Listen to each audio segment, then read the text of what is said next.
Olá, eu sou o Caio Raposo e esse é o Cartas na Mesa. Estamos aqui com mais um convidado, vou apresentar ele para vocês. Tenho aqui uma apresentação, vamos lá, conhecido de muitas pessoas aí. Hoje quem vai colocar a carta na mesa aqui com a gente é um amigo, produtor musical, empresário com mais de 30 anos de experiência no segmento de produção de eventos e agora diversificando aí, já estava sobrando tempo, né? Resolveu entrar também no nosso varejo, no varejo brasileiro, com marcas nacionais como Copenhagen e Democrata. Pecinha, meu amigo, seja muito bem-vindo.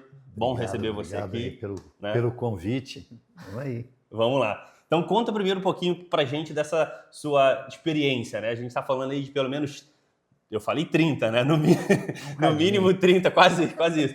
30 nessa jornada como produtor, né? Com grandes artistas aí, né? A nível nacional, com grandes carreiras.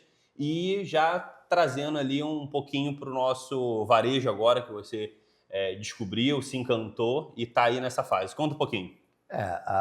Essa trajetória aí é muito boa, né, cara? Esse meio do show business, de você idealizar um show e tem todo um caminho que você pega e vai ver o público, o local, como que você vai atrair esse público para o show. Então, esse show business é uma roleta bem russa, tá? Porque só os loucos é que fazem.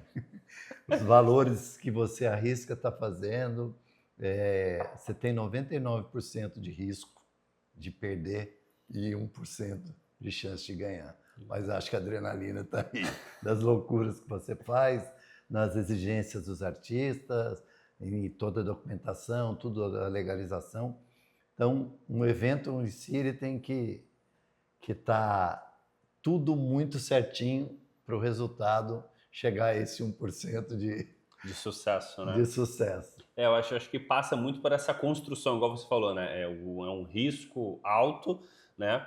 Com impacto relevante, você está lidando ali com multidão de pessoas, né? Com cifras, com risco de uma operação muito grande de colaborador, de acontecimento, que envolve órgão público, cidade, né? E você sempre fez isso muito bem, né?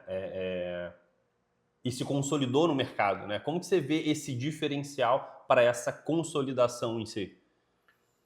Caio, na verdade, assim, existem muitos, não critico, cada um tem sua forma do seu trabalho, né? Uhum. Mas o show em si, o show business, ele não permite um desvio, ele não permite que a vaidade seja maior do que o profissionalismo que você tem que colocar. Qualquer coisa que você deixa de risco, você pode ter consequências negativas enormes, né? Então, acho que eu estou há muito tempo nisso, sempre com muita dedicação. Eu sou um cara que, quando eu estou no palco, eu sou chato, eu não permito que as pessoas fumem ou bebam. Não brigo com o artista principal, mas os outros eu brigo. Então, o palco é sagrado, ele é respeito, o evento ele é sagrado. Você tem que cuidar desde a hora que o público começa a adentrar dentro da sua área de espaço e preocupar até a hora que ele sai, né? E mesmo assim existem milhares de possibilidades de problemas, né? Então você tem que concentrar bem, fazer o melhor possível, entregar o que você prometeu, né? E para que todos saiam satisfeitos, inclusive você que ficaria as 24 horas direto acordado, 26, 28, como eu já fiquei. É bastante tempo, né, pessoal? Eu gosto dessa analogia do show business com a vida de modo geral, que o pessoal olha muito o palco e pouco o bastidor, né? E a gente, por ter uma amizade, tive a oportunidade de conhecer com você o outro lado do negócio. Você falou assim, às 24, 26, 28 horas direto ali, com produções grandes que você faz aí, né? A gente sabe do seu portfólio, né?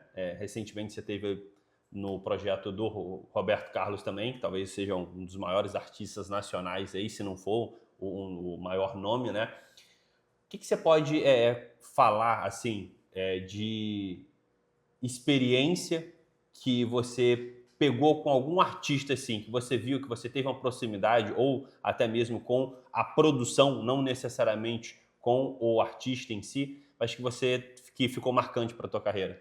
Cara, na verdade, assim, cada um se aprende com cada um, né? Porque mesmo eles têm algo que é igual, que é ser artista. Mas cada um tem seu jeito, cada um tem suas manias, né? E as produções, por mais que seja uma produção onde você vê tudo, desde palco, som, luz, exigências, o LED hoje dessa nova linha que vem há um bom tempo aí. Então, experiência você tem que entender que cada dia mais algo novo que vem. As exigências são maiores em termos de equipamento que você tem que estar colocando e às vezes as exigências do artista não batem com o que vai dar o resultado final. Planilha. Então, você começa a ver e você tem que entender que, assim, o Roberto Carlos, no caso, ele tem as exigências dele, mas ele tem um porquê. Eu já tive a oportunidade de fazer uns shows não fora do Brasil e fiz uma turnê aqui, onde eu participei de 3 shows da Alanis Morissette, que foi uma experiência absurda, né? E, né, Chitãozinho Chororó, Bruno Marrone, Gustavo Lima. Então, cada um tem seu detalhe. A produção você tem que entrar de cabeça, procurar fazer o máximo daquilo que é exigido para aproximar cada vez mais da perfeição. E esse último Roberto Carlos teve uma particularidade que o show teve que ser adiado porque ele ficou resfriado. Ele é um artista de 83 anos. Então, ele tem uma possibilidade maior de ter uma dificuldade. Ficou resfriado, não vai conseguir cantar. E ele preza muito por isso. Então, você falar com o público, que era numa cidade onde muita gente foi para passar o final de semana na cidade, foi em Aparecida, para poder ficar em Aparecida, aproveitar, ver o show do Roberto Carlos, e aí você tem que dizer para as pessoas. E por incrível que pareça, esse show foi uma particularidade que acho que no máximo 80 pessoas pediram o dinheiro de volta do adiamento. Uau. E depois, quando teve o show, teve 1.500 pessoas a mais que compraram. Então, é a credibilidade do artista, que não é qualquer um que consegue isso, não. Sim, sim. Então, você fala que adiou um show aqui, 50%, 60% dos ingressos em 24 horas são pedidos reembolso, né? Então, essa é uma particularidade, uma produção pelas exigências, não é tão fácil de fazer, mas depois que você pega, que você entende, né? Esse foi o terceiro que eu fiz com ele, no espaço de 1 ano. Então, você vai aprendendo, vai ficando mais fácil. E é um público que te dá muita reflexão, porque você fica na porta, as pessoas não são jovens comprando ingresso totalmente internet, são pessoas que estão indo na internet a primeira vez, acaba caindo em muitos golpes, né? Mesmo que estando lá um valor X, que está no site, o valor, a pessoa que está vendendo, que entre aspas é o golpe, vende por 7 vezes ou 6 vezes mais do que o valor X. E as pessoas, não, é o Roberto Carlos, e compra. Acaba comprando. Aí chega lá, você vai fazer a leitura na hora de entrar, o mesmo ingresso dá 12, 15 leituras no mesmo ingresso, né? E é o que você fala, com alguém que chega de longe. Esse teve uma particularidade, um casal que veio de Curitiba e o outro do Chile, só para o show. Uau! E eles caíram no golpe. Então, assim, aí entra o outro lado. O lado humano. Eu estou como produtor aqui, o Carrasco, ou eu imagino se fosse eu. Então, você tenta chegar num acordo. Acho que em show tudo é isso, né? Até hoje eu tenho diminuído bastante, tentado, né? Tentado. De não querer estar em todos os setores. Portaria, palco, andando, camarote. Então, você tem inúmeras histórias que você vai pegando pelo caminho. Uma coisa que a gente pode ter certeza que é o único lugar que você não está é sentado. Ah, isso é verdade. Isso é porque quando você olha no final da marcação, lá, andei 17 quilômetros, 18 quilômetros, desde a hora que eu marquei, dentro de uma áreazinha ali, né? E é uma expertise, né? Como que você, acredito que você se apaixonou, né? Talvez não num primeiro momento, mas como que foi esse casamento para esse sucesso? Assim, tipo assim, foi amor à primeira vista com um evento? Foi uma ocasião que foi gerando uma expertise, que virou um amor? Na verdade, assim, eu assisti um show um dia na primeira fileira, né, no Teatro Bandeirantes, e me encantou o que era show. E eu fiquei com aquilo na cabeça. Depois, passados uns anos, eu tive uma oportunidade de, ó, vou fazer uma festa. E aí comecei a querer fazer uma festa, imaginar como é que seria, fui ver para alugar o local, o que que precisava, foi bem e foi me interessando muito. E aí eu fiz uma festa que era um baile do Havaí. E eu meio junto com um cara que veio junto para fazer, era mais louco do que eu, ele sonhava muito mais do que eu. E aí a gente mudou, fez o primeiro baile do Havaí, com mesas gigantescas de frutas, misturado com um puxador de escola de samba do Rio de Janeiro, e isso era lá em São Paulo. Então criou isso, eu falei que é isso que eu gosto. Aí comecei a fazer umas festinhas aqui, outra ali, aí fui para o primeiro show. E o primeiro show, assim, eu falei, cara, isso é mais do que festa. Estou apanhando um pouquinho, vou procurar quem já faz, né? Aí quem já faz era meio conhecido e tal, me explicou algumas coisas, aí eu já fiz, eu posso dizer assim, felicidade, ter feito Chorão, Charlie Brown, pessoa que eu tenho um carinho e muitas histórias com ele, né? Rapa, né? Capital Inicial também tem uma história que eu nem gosto de falar. Guarda o segredo, Vários, vai ter um final aí pro Titãs, show. assim, toda essa galera, desde a galera do pagode também, quase todos eu já fiz. Do axé também, quase todos.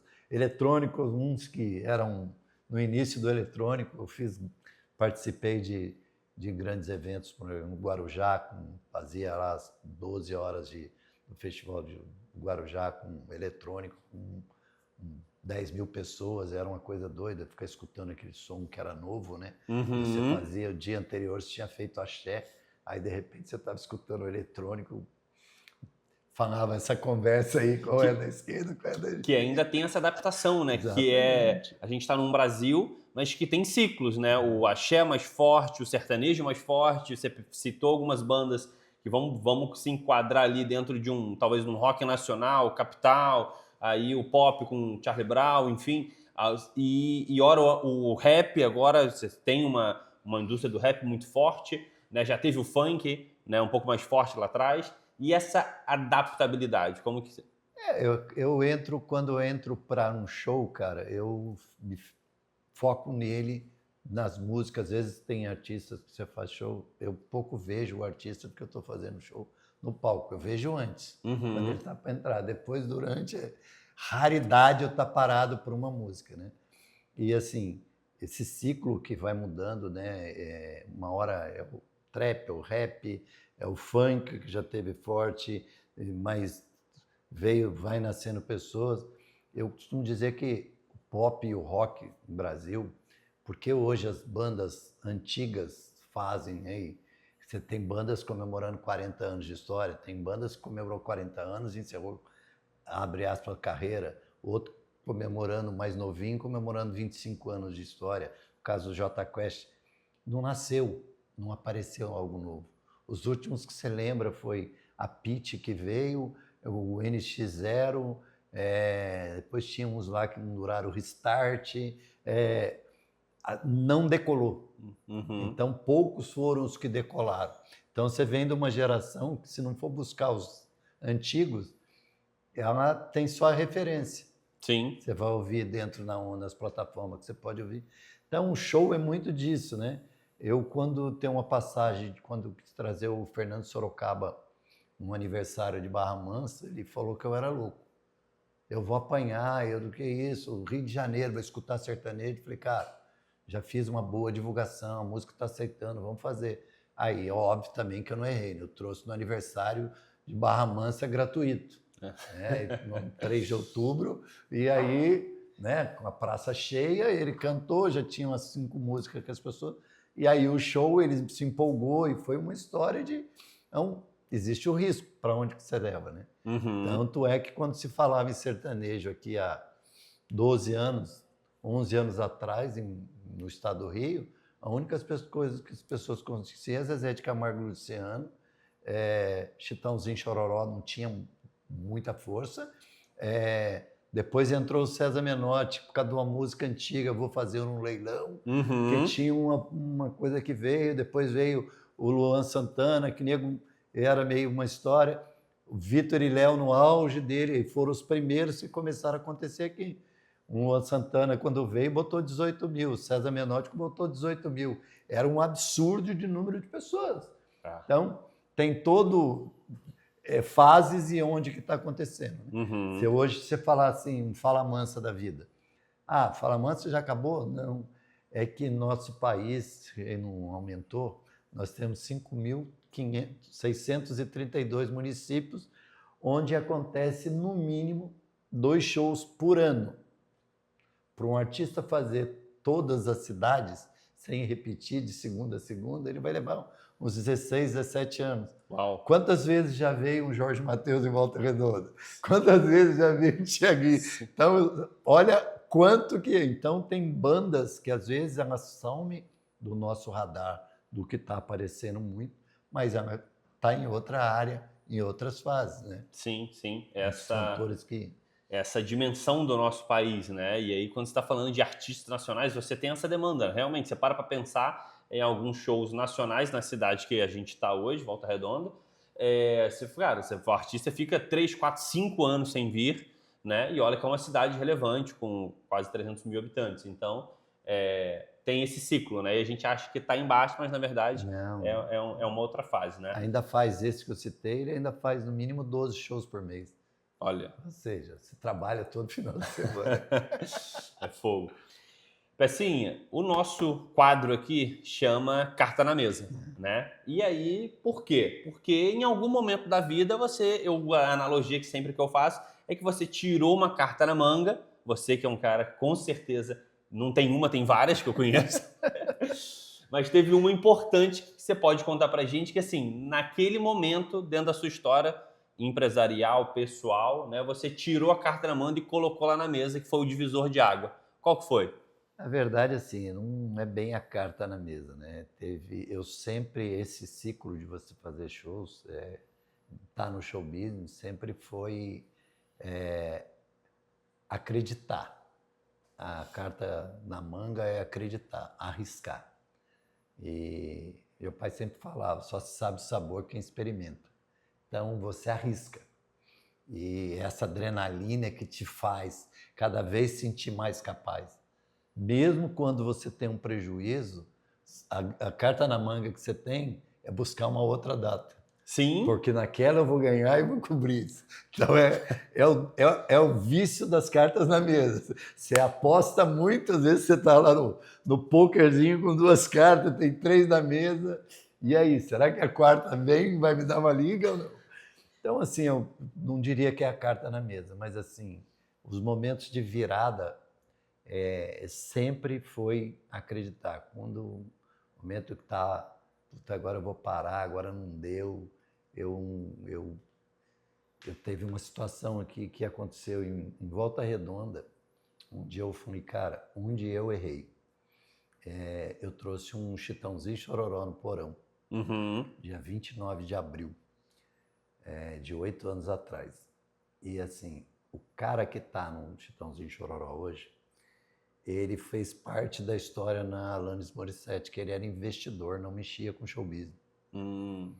E aí ele virou um empresário que é um dos maiores empresários de sucesso hoje, que é empresário de Chitãozinho e Chororó, Zezé de Camargo e Luciano, Edson Hudson Júnior, do Enaldinho.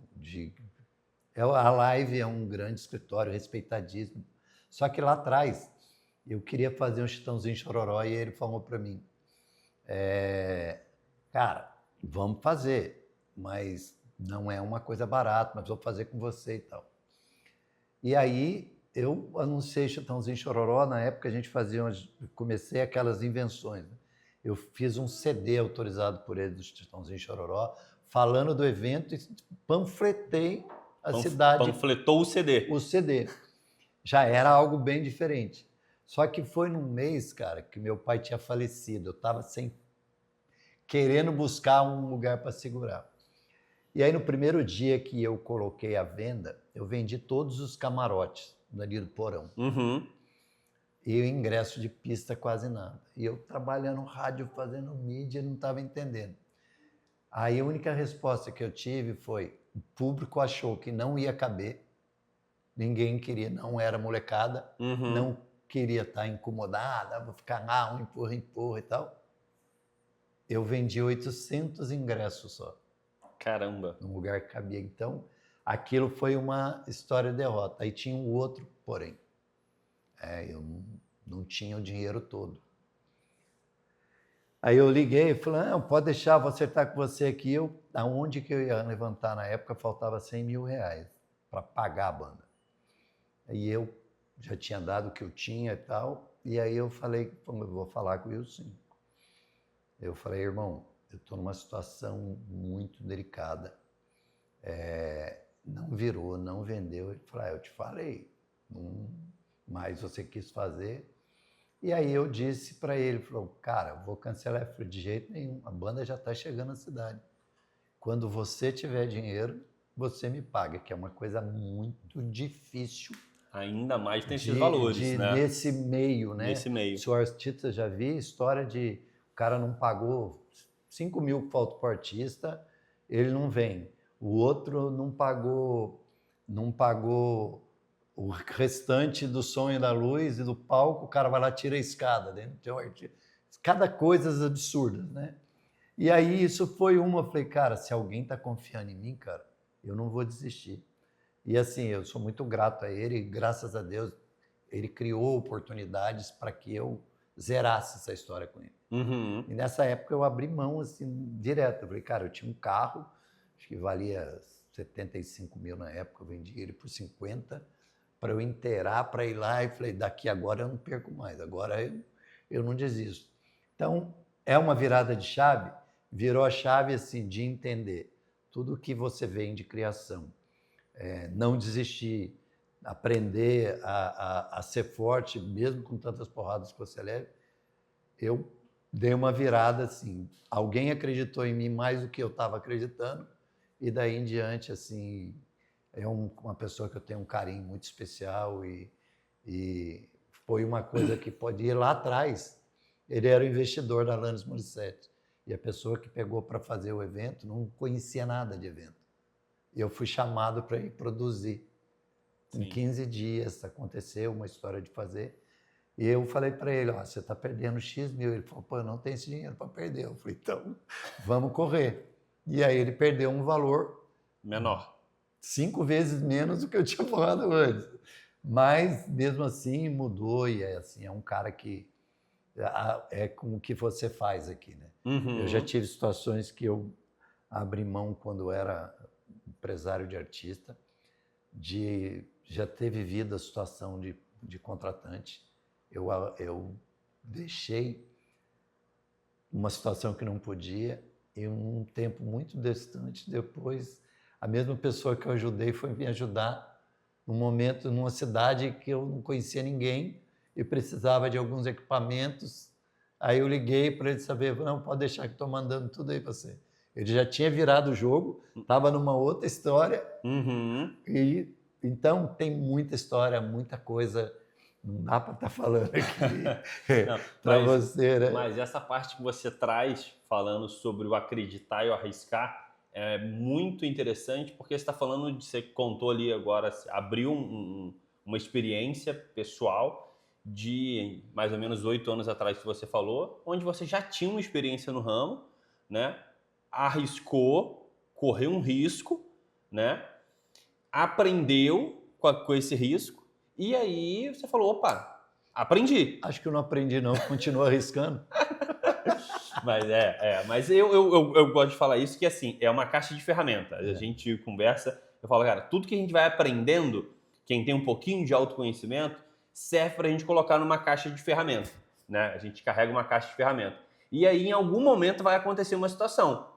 Seja para você orientar alguém, seja para você consigo mesmo falar: cara, dessa situação aqui eu já sei qual ferramenta usar. Caio, eu posso falar para você que tudo isso, e posso dizer para quem estiver ouvindo aí, se valer, né? Se você estiver precisando de ajuda, peça. E se você puder ajudar, ajude. Isso é uma corrente absurda que faz tanto bem para que as pessoas... Eu sou grato a tanta gente que já me ajudou. Quando eu tenho oportunidade, eu ajudo também, porque eu fui ajudado. Sim. Então, cheguei até aqui com determinação, mas tive a ajuda de muita gente. E toda vez que você me conhece, sabe, eu posso, eu ajudo. Então, a experiência é viver, né? E essa vida louca que é do show business, né? Não só a vida inteira sendo parte do show business, mas também fiz outras coisas. Sim, sim. É o que a gente vai também falar um pouquinho, já é pro lado mais recente, né? Você sabe que eu sou um varejista apaixonado pelo varejo e fiquei muito feliz quando você falou assim, Caio, tô entrando no varejo, tá acontecendo uma situação aí, e aí surgiu a primeira franquia da Copenhagen, né? Um ramo novo que você já é um cara, a gente já trocava essa ideia, você é um cara apaixonado por café, por experiência, acho que o show também traz um pouco disso. E logo depois você já fez a primeira e já falou, não, já tem a segunda, né? Uma grande marca, né? De moda masculina, Democrata, calçados. Como que esse equilíbrio, se tem equilíbrio, né? Às vezes não tem, né? Como que é esse equilíbrio nessa transição, né? De você entender o varejo, entender ali loja do shopping, as lojas de rua, o comércio de um modo em geral. Como que foi essa novidade para você depois de tanto tempo? A verdade é assim, o comércio em geral ele não foi novidade, né? Porque lá atrás eu tive loja, eu tive confecção de jeans, de camiseta, tinha um polo de costura que era totalmente sobre minha responsabilidade de mais um sócio. A gente tinha 54 costureiros, fora as outras coisas que tinha antes. E depois eu tive uma loja sozinho, já tive a própria marca Pecinha Infantil, de roupa infantil, né? Uma coisa que eu gostava muito, mas não tinha tempo para ela, porque eu tinha que cuidar do que era. E essa história de viver a experiência de loja, né? Até, assim, é o que eu disse de acreditar e arriscar, né? Na época, quando eu queria montar um café, dentro do meu modelo de ideia, por ser apaixonado por café, e aí o Thiago um dia falou, tá pintando um negócio aí, monta não, espera aí que a gente vai... E ele era o cara que eu conversava muito lá no Parque Sul, e aí ele falou, vão entrar comigo da Copenhague. Eu falei, cara, você tá maluco, eu não tenho esse perfil, eu nem sei qual é o valor e tal. Ele falou, não, a gente vai achar a melhor coisa. E nisso, quando eu dei o ok para ele que a gente foi, ele falou, só que tem o seguinte, eu tenho um compromisso. Eu tinha falado com uma pessoa que talvez eu pegasse a Copenhague, que eu já tenho aqui no Parque Sul, tenho em Resende, e aí ele falou assim, que era o Jaime. Uhum. Eu falei, cara, zero problema, vamos juntar aqui para somar, é um desafio e tal. Aí nisso ele falou, não, mas daí tudo bem, só que tem um Jaime, só que eu e o Jaime estava abrindo uma Democrata, aí você também entra lá. Eu falei, peraí, então numa tacada... Eu tô entrando numa, já virei das duas. Tem uma terceira também, eu falei, cara, vamos, que era uma outra loja que eles abriram e tal. Que no começo eu até comecei a participar, mas primeiro que me assustou muito. A minha vida toda corrida para cada hora num lago. De repente você fica 6 meses preso dentro de um shopping que você não sabe se está sol lá fora, se está chuva, se está frio. E aí isso foi me assustando. Falei, opa, vamos parar com isso. Mas foi uma experiência, um desafio, né? E que eu me propus a participar junto com eles. E realmente é uma coisa que eu gosto muito, o café, você conversa, você apresenta pessoas, você interliga pessoas, e isso é o que eu amo fazer, né? Conectar pessoas. Amo ser humano e por isso que eu amo conectar pessoas. Então, tudo isso foi por conta do café e é uma excelente experiência, né? Então, vindo com outras, vamos para o risco. Viva a minha vida, viva já não bastava arriscar, né? E agora vamos arriscar no nosso varejo brasileiro, né? Que a gente sabe que tem as suas particularidades, né? Mas precisa disso. Eu acho que esse é o seu diferencial, eu vejo isso, que você ainda consegue conciliar muito bem, essa questão de dedicação do tempo, né? Precisa estar ali na frente, precisa estar pegando, precisa estar fazendo, entendendo o cliente, né? E eu te acompanhei recentemente, deve ter uns 40 dias no máximo, você foi para as duas convenções, né? Tanto da Copenhagen quanto da Democrata. E esse meio de convenção, ele é alucinante, contagiante. Né? Contagiante. O que você viu de diferente vamos falar assim, deixa o show business lá, o que você viu você falou assim, caraca, eu tô no caminho certo, eu não tô empreendendo uma coisa legal, é um caminho bacana. Não deu muito para deixar o show business de lado, porque teve shows. Teve show. Sempre tem, né? Aí chega lá um artista conhecido e fala, e aí, tudo bom? Você aqui? Você aqui também? Cara, assim, acho que as convenções são importantes porque acaba tendo novas pessoas, né? Uhum. As palestras, o que eles mostram faz você vestir mais ainda a camisa da marca. E eu falo que franquia existem milhares, mas ela tem que ter história, ela tem que ser conectada à franquia e franqueado tem que estar unido dentro dos padrões para que você consiga chegar no sucesso. Se você tem produto de qualidade, no caso a Copenhagen, 96 anos de história, receitas de 40, de 50, de 70 anos que vivem em cima disso. Então, você tem um produto, tem uma boa marca, se você souber trabalhar, óbvio que você vai ter um resultado positivo. Não é fácil, sim, porque a régua é alta.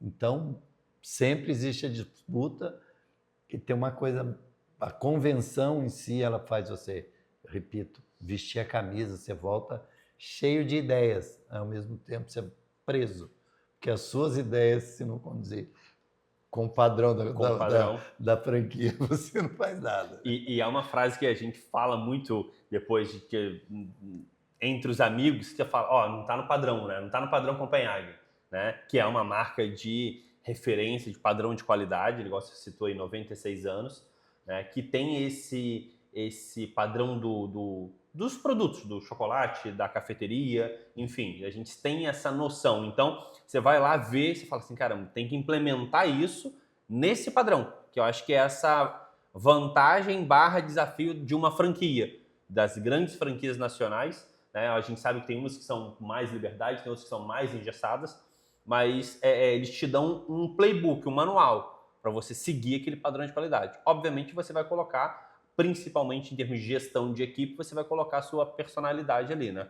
Com certeza. E assim, a outra convenção que me chamou muita atenção, porque você entendeu família, que é da Democrata. Democrata, o mesmo cara que começou o sapateiro, ele trabalha até hoje. Ele é o dono, ele não abre mão das coisas de estar. Ele tem uma história com a Democrata em Sobral, que cuida de 2.600 funcionários, praticamente a cidade é em torno dele, auxilia, ajuda e tal. E todo mundo trabalha feliz, porque o cara que é o chefe está no meio e está sempre precisando. Então, são histórias que te fazem acreditar. Aí você vem com a história, por exemplo, que a Democrata, você conhece essa história, aí você conhece o produto, você só escuta falar, pô, mas eu tenho sapato Democrata há mais de 2 anos. Aí, quando eu ouvi a primeira vez, eu falei, cara, como é que eu vou ter um ciclo de venda? Né? Uhum. Daí você começa a ter a credibilidade de entender por esses modelos, as coleções, e vem, né? E esse passo gigantesco que ela deu com a Gisele agora, vindo fazer, lançando a linha ela. Então, são coisas que foi visto na convenção e você estava desesperado, ansioso. Quando que eu vou poder vender isso? É tão bom que eu queria ter o produto para vender. E é um exemplo de arriscar e acreditar aí. Você está falando que é uma marca conhecida nacionalmente, 100%, até então, 100% masculina, que nada mais, nada menos lançou um segmento com nada menos que a Gisele Bündchen. Mas vou te dar um número disso aí que é muito interessante. Sabe por que partou por isso aí? 60% da compra da Democrata é feito por mulheres. Uau! Então, aonde foi a sacada dos caras partir pro... Só que eles tinham mercado com algo muito grande. Muito grande, muito Aí grande. encontra um artista, uma modelo que se apaixonou pela história do produto. Não, eu quero. Que nada mais é do que a Gisele Bündchen. Né? Aí fica o casamento perfeito. Mas então, me conta, Pecinha, hoje a gente está falando aí de produção, de varejo, né? O que você acredita? A gente está numa fase que também tem muita distração, tanto para o jovem quanto para o adulto. A gente está falando de redes sociais, a gente está falando de apostas online, que é uma situação delicada no momento. Então, você tem muita distração no nosso mundo hoje. E o que você acredita que é o famoso 80-20? Quais são os 20% que você fala assim, cara, isso daqui eu preciso fazer que vai me garantir 80% do resultado? O que você não abre mão nessa rotina, né? Seja pessoal, seja profissional? Cara, eu acho que assim, falando do varejo, você tem que estar muito presente o maior tempo possível para você entender mais cada dia seu negócio te mostra algo novo. Porque quando você trabalha com público, nem sempre é o mesmo público. E quando tem a recorrência dos mesmos, que nem acontece lá do café, tem um horário que eu sei todas as mesas, quem são as pessoas que estão. Mas sempre tem uma coisa que aparece algo diferente, algo novo para você. Olha, eu acho que isso aqui vai dar certo. Uma das coisas que eu acreditei foi a história da música. Ela ajudou no crescimento, que a Copenhague é chocolateria, não cafeteria. Então, assim, o café é um plus, que todo mundo acha. E aí você entende, no caso da Copenhague, que ela é destino. Então, se ela é destino, você já tem um percentual grande. Então, eu quero trazer mais pessoas para esse destino. Daí a sua presença. Aí você aproveita a oportunidade, tem uma reunião, pô, vem aqui, estou na Copenhague, vamos tomar um café e tal. O café é o plus, né, que você ajuda. Então, entender isso é muito bom. E a mesma coisa da outra marca, que você está tranquilo porque você tem um ótimo produto, você não tem que enganar ninguém. Sim, sim. Que hoje, como você falou, de produto, né? A gente tem a rede social, na minha opinião, tá? Não sou um cara que conheço muito de rede social, não.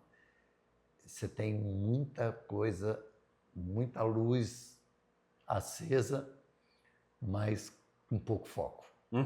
Então, você se perde. Se você olhar para cá, olhar para lá e perder o seu foco, as outras luzes vão brilhar mais. Daí você vai para a esquerda, aí você tem que voltar para seguir de novo o caminho.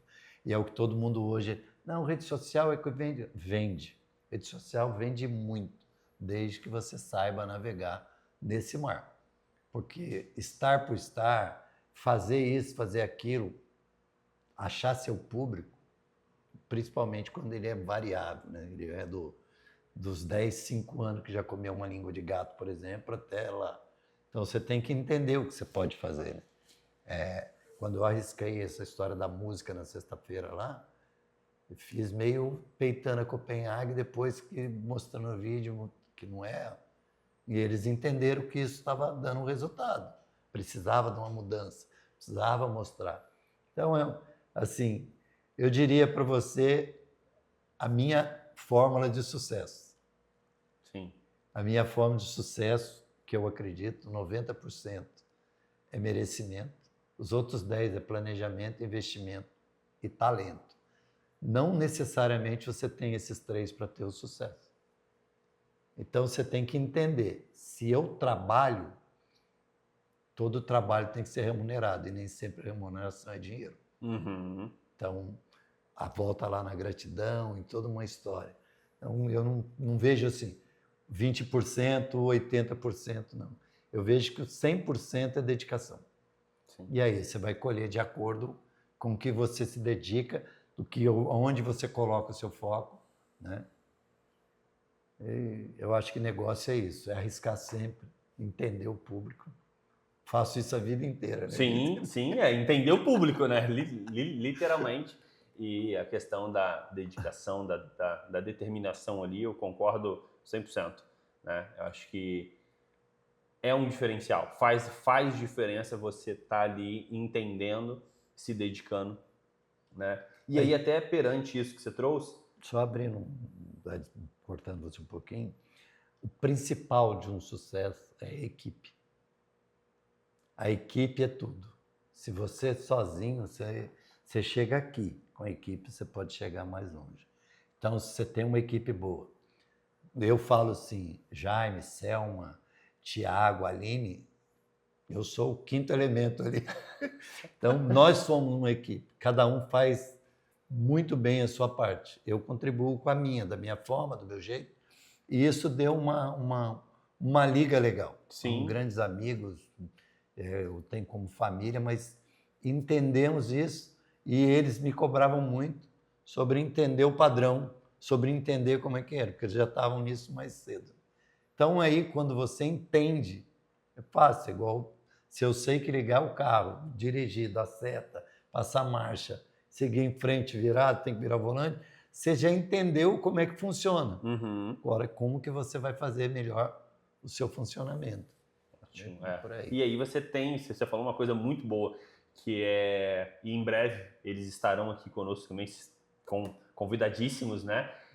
Os papéis muito bem definidos, né? Vocês formam ali um grupo importante para a nossa região, né? Com empreendimentos, e os papéis bem definidos de cada um gera esse crescimento que está acontecendo, né? Caminhando para o nosso final, que infelizmente a gente, se for contar todas as histórias, não deu nem 1%. Ele cortou bastante, né? Censura. Conta para mim, de forma, se você pudesse definir em uma característica, qual característica hoje? Eu sei que você é um cara apaixonado por gente também, a gente acabou falando um pouquinho aqui, mas agora vamos separar essa pergunta para isso. O que você acha que falta na nossa sociedade hoje, como pessoa? Ô, Caio, eu acho que assim, falta entender mais, compreender mais, e a gente está muito distante de algo que é base, família, amor ao próximo e amor próprio. Sim. Os valores estão muito invertidos, as pessoas estão se perdendo muito nos valores, então eu acho que se a sociedade conseguir acordar e voltar, porque o amor próprio todo mundo tem, aperta o botãozinho, e o amor ao próximo também é um botãozinho que você pode.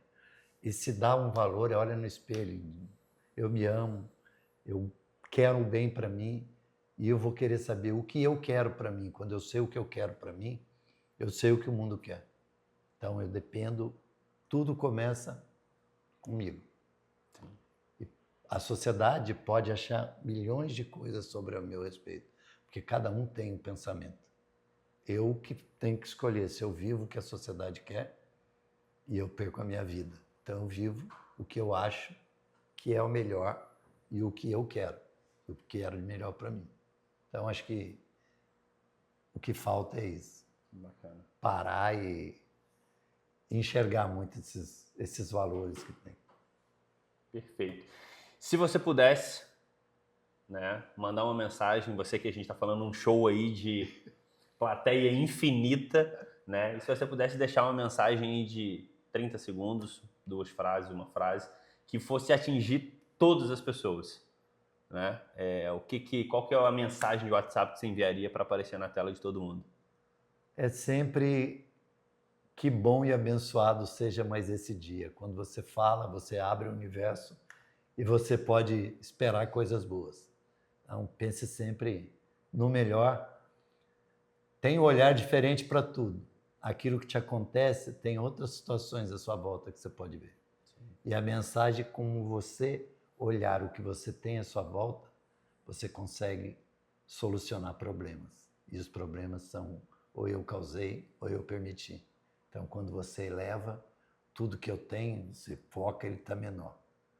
E isso ajuda a entrar na palavra gratidão, que te aproxima do merecimento. Voltar lá atrás do sucesso. Sim. 90% do sucesso é merecimento. Isso aí.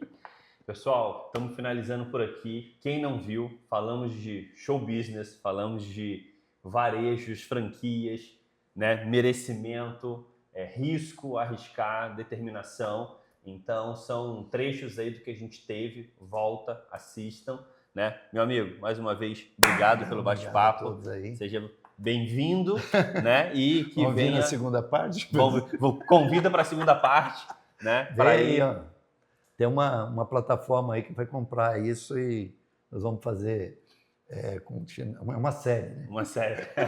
Todos que vierem têm que voltar no mínimo 5 vezes. Isso aí. Patrocinadores, venham aí.